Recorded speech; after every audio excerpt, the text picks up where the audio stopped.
नमस्कार, आदाब। राहुल गांधी जी का भारत जोड़ो न्याय यात्रा निकल चुका है। कल इम्फाल से शुरू हुआ, ये मुंबई तक जाने वाला है। लगभग 66 दिनों तक चलेंगे, 110 जिलों तक घूमेंगे। ये भारत न्याय यात्रा 2024 के चुनाव में कितना इफेक्ट होने वाला है, कितना प्रभाव डालने वाला है, तमाम बातचीत करने के लिए कांग्रेस पार्टी के अल्पसंख्यक प्रकोष्ठ के बिहार के प्रदेश अध्यक्ष मिन्नत रहमानी जी हैं। तमाम लोग हैं, इनसे हम बात करेंगे। सर, राहुल गांधी जी का भारत जोड़ो यात्रा, न्याय यात्रा शुरू हो गया है, बिहार में भी आने वाला है। 2024 के चुनाव पर कितना प्रभाव डालेगा ये? देखिए, राहुल गांधी जी किसी भी कदम को उठाते हैं तो वो कोई चुनावी मामला ये नहीं होता। ये अलग बात है कि निश्चित तौर पे आने वाले समय में लोकसभा का चुनाव है, सत्ता हासिल करना हमारा मुख्य मकसद नहीं है। कांग्रेस पार्टी पिछले आज़ादी से पहले से लेकर के देश की आज़ादी दिलाने में और उसके बाद लंबे अरसे तक इस देश को एक नई दिशा देने के लिए कांग्रेस पार्टी ने काम किया। तो सत्ता का बदलाव होना एक लाजमी है, बदलते रहता है, वो डेमोक्रेटिक सिस्टम है हमारे इस देश में जो है। लेकिन चूंकि जब से भारतीय राष्ट्रीय कांग्रेस पार्टी की सरकार गई 2014 के बाद, तो आपके माध्यम से हम आम जनों को भी याद दिलाना चाहेंगे कि ये सरकार जो बदली थी, ये महंगाई के नाम पर बदली गई थी, बेरोज़गारी के नाम पे बदली गई थी कि इस देश के अंदर बड़ी महंगाई है, महंगाई डाइन है। ये महंगाई डाइन की बात तब कही जा रही थी जब पेट्रोल की कीमत 48 रुपये थी, जब डीजल की कीमत लगभग 40-42 रुपये थी, आपको प्लेटफॉर्म टिकट की कीमत लगभग 2 रुपये जो है प्लेटफॉर्म की टिकट की कीमत होती थी। दाल की कीमतें लगभग 30-32 रुपये थी। तेल की कीमत, जो सरसों का तेल है, उस वक्त जो है लगभग 40-45 रुपये लीटर हुआ करता था। दूध के जो है वो दूध मुश्किल से 14, 15, 16, 20 रुपये तक का लीटर हुआ करता था। लेकिन आज क्या है, जिस महंगाई डाइन के नाम पे सरकार को बदलने की बात भारतीय जनता पार्टी और नरेंद्र मोदी जी ने कहा, आज वो महज 8-9 वर्षों में उस रेट को दुगुना कर दिया गया। मैं तो चाहूँगा आपके माध्यम से कि आमजन भी तुलनात्मक अध्ययन करे कि जब 2014 यानी कि आज़ादी के बाद से लेकर के 1947 से लेकर के 2014 60-70 वर्षों में जिन चीज़ों की कीमतें, गैस की कीमतें मात्र 340 रुपये हुई, उसी गैस की कीमतें आज के डेट में जो है वो 1200 के पार है। तो ये ऐसा जो ड्रास्टिक चेंज दिख रहा है, तो कहीं ना कहीं ये पूंजीपति को बढ़ावा देने के लिए इस देश के अंदर सत्तारूढ़ दल ने किया है।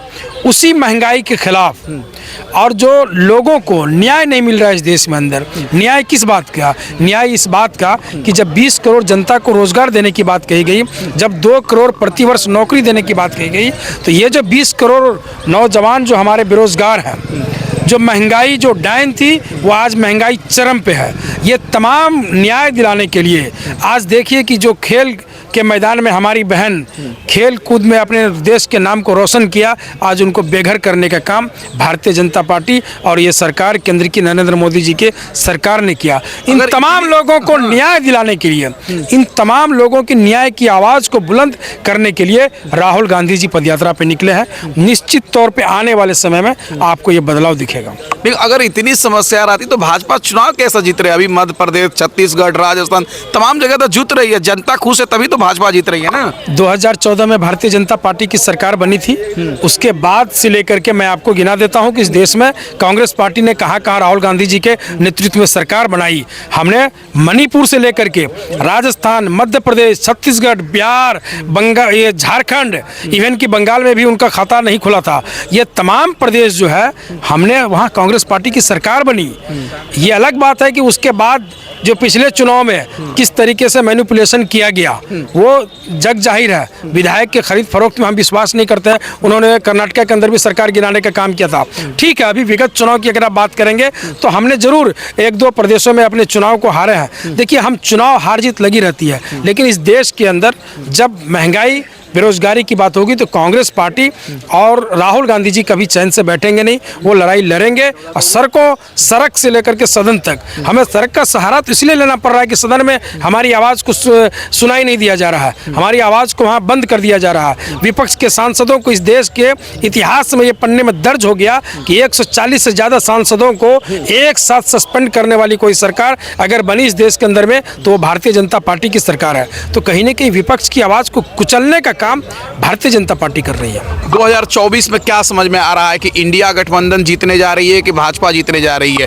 क्योंकि भाजपा भी दावा कर रही है कब की बार भाजपा सरकार 350 पार। नहीं, देखिए, अगर भाजपा जिस तरीके से अभी जातीय धर्म और मजहब के नाम पे राजनीति कर रही है, निश्चित तौर पे ये उनकी बौखलाहट को साबित करता है। और आने वाले समय में जो इंडिया का हमारा गठबंधन है, निश्चित तौर पे इस देश के अंदर, भारत के अंदर इंडिया की जीत होगी।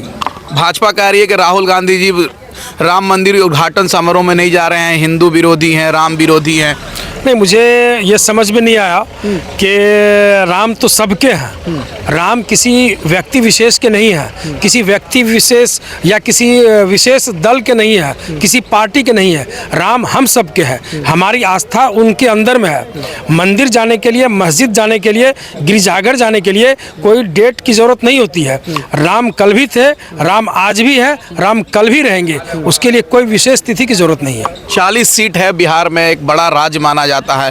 पिछली बार एनडीए जो गठबंधन है 39 जीती थी, तो इस बार क्या लग रहा है बिहार में कितना सीटें इंडिया गठबंधन जीतने जा रही है? नहीं, आप जो तमाम सर्वे बता रहे हैं, उस सर्वे में तो ये जरूर दिखाया जा रहा है कि इंडिया गठबंधन जो है 35 सीटें जीत रही है। लेकिन हम लोगों का अनुमान है कि ज्यों ज्यों चुनाव नज़दीक आता जा रहा है, भारतीय जनता पार्टी की बौखलाहट चरम पे है। देश की जनता और खास करके इस प्रदेश की जनता भारतीय जनता पार्टी को यहाँ खाता नहीं खुलने देगी। चलिए, धन्यवाद सर बातचीत करने के लिए। धन्यवाद। हमारे साथ मिन्नत रहमानी जी हैं, इनसे हमने तमाम मुद्दों पर बात किया। इस वीडियो के बारे में आपकी राय क्या है, कमेंट करके बताएं, और हमारे चैनल से नहीं जुड़े हैं तो सब्सक्राइब करके जुड़ जाए। धन्यवाद।